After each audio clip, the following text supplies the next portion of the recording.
Does the Texas legislature have the power to deny parents' right to grant gender-related treatment for their trans children? That's the question before the Texas Supreme Court tonight after hearing the case for Senate Bill 14, one of the most consequential policies to pass out of session last year.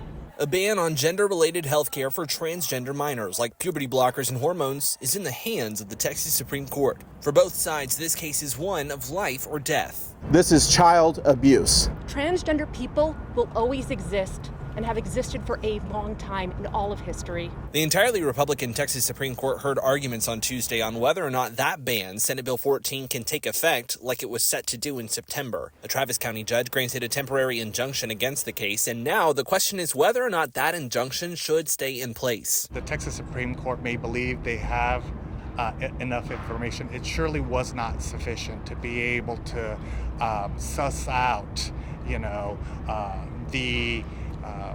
the evidence that will be presented in a more fulsome trial. Senate Bill 14 was one of the most controversial policies passed by the Texas legislature last year, including the dramatic climax when more than 100 LGBTQ protesters were kicked out of the Texas Capitol for demonstrations against the measure. There's no solid number of how many trans minors are in Texas, but one estimate from the UCLA School of Law says there are nearly 30,000 people between 13 and 18 identifying as trans in the Lone Star State. Cameras weren't allowed to record in the Supreme Courtroom, but the key question before the court is whether or not this kind of ban violates parents' rights to provide health care to their kids. But in something akin to a role reversal, it was the attorneys for the families of trans minors and the progressive American Civil Liberties Union arguing for parental rights, and conservative advocates saying the legislature can regulate that. How do you reconcile that argument of, yes, we are the one that stands usually with parents' rights, but in this circumstance, we think that parents should not have this right? Well, I think the arguments were made very clear. There are certain procedures